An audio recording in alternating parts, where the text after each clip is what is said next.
एक गरीब सांवली लड़की के साथ बहुत बुरा हुआ। वो 15-16 साल की सांवली सी साधारण सी दिखने वाली लड़की थी। पोशाक से ही गरीबी झलक रही थी, फटे हुए कपड़े की तरह।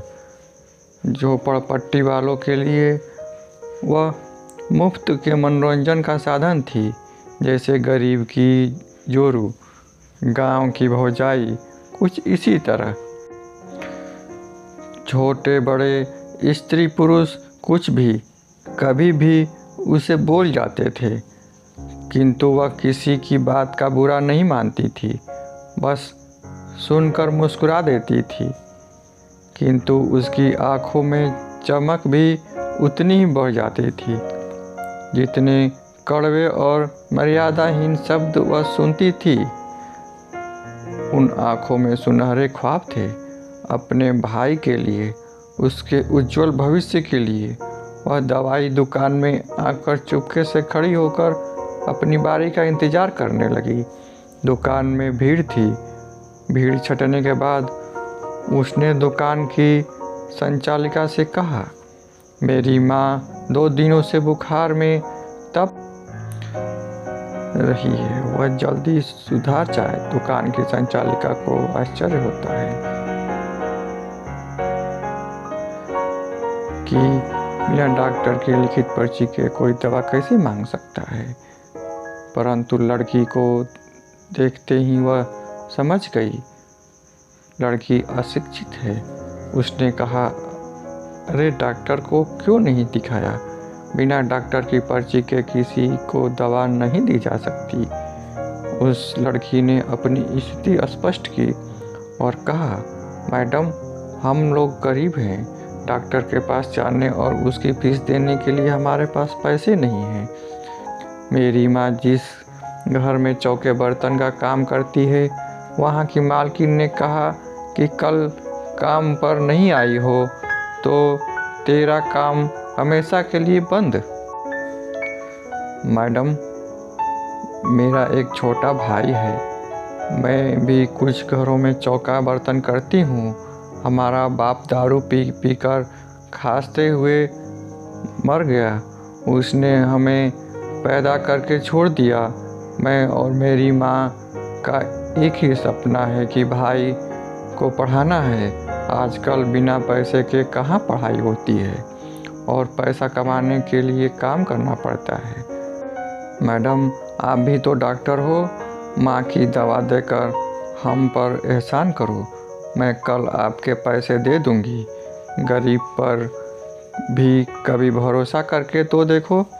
दुकानदार को लड़की की बात और उनकी मजबूरी पर दया आ गई। मैडम ने उस सांवली लड़की से कहा, तुम कहाँ रहती हो? लड़की ने बताया कि वह वहीं रहती है। मैडम ने सोचा, झोपड़ी, वह भी अस्लम एरिया में, वह तो बदबू गंदगी से भरी होती है, वहाँ जाऊँ या ना जाऊँ। मैं वहाँ गई तो मुझे संक्रमण भी हो सकता है। मैडम को लगा लड़की की सहायता करनी होगी, यह उसका मानवीय धर्म है। मैडम ने दुकान के नौकर से कहा, मैं सामने से कुछ समय में आ रही हूँ, ग्राहक आए तो दवाइयाँ देना, ना समझ आए तो उन्हें रुकने बोलना। मैडम लड़की के साथ झोपड़पट्टी की तरफ चलने लगी।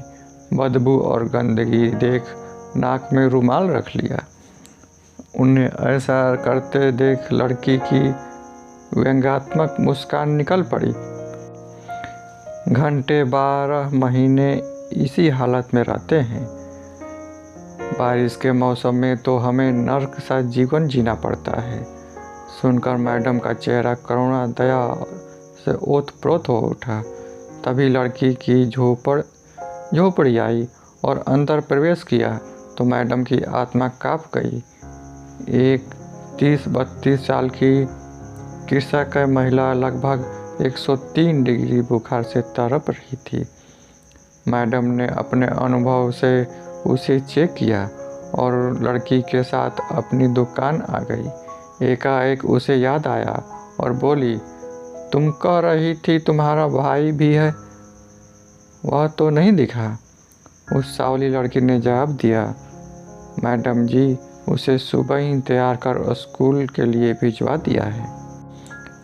मैडम ने कहा, शाबाश, तुम अपने भाई को पढ़ा लिखा कर अच्छा काम कर रही हो। मैडम ने दुकान से लड़की की माँ के लिए उपयुक्त दवाइयाँ दी, समझा दिया कि किस तरह देनी है। साथ ही अपने साथ फल भी पूरे दे दिए। लड़की से कहा, कुछ खाने के बाद ही दवाइयाँ देना, शाम तक तुम्हारी माँ ठीक हो जाएगी। दूसरे दिन प्रातः दुकान खोलते ही उन्हें वह लड़की दिखाई दी। उसका एक छोटा लड़का भी था, उसके साथ उसका भाई भी था। लड़की ने कहा, मैडम जी, आपकी दवा से माँ सुधर गई है। आपने हम पर कृपा की है। मैं अपने काम पर जा रही हूँ, अपने भाई को भी साथ ले जा रही हूँ। आज इसकी छुट्टी है। कोई नेता मर गया है। आपकी दवाइयों के कितने पैसे देने हैं? मैडम, बिटिया, अपने भाई को अच्छा पढ़ाओ, बड़ा आदमी बनाओ, पैसे रहने दो। अभी तुम्हें पैसों की ज़रूरत है। मेरी सहायता की अब भी ज़रूरत पड़ेगी, जब भी ज़रूरत पड़ेगी बोल देना। और वह सांवली सी लड़की अपने काम पर चली गई। दोस्तों, आपके एक सब्सक्राइब और शेयर करने से किसी बच्चे को सेफ्टी, एजुकेशन और रोज़गार मिल सकता है, जो कि अर्पिता आई फाउंडेशन के थ्रू गरीब बच्चों को दिया जाता है, जिससे कि उन्हें अपनी ज़िंदगी में एक अलग अचीवमेंट मिले। दोस्तों, आप कृपया पसंद आने पर सब्सक्राइब और शेयर ज़रूर करें। धन्यवाद।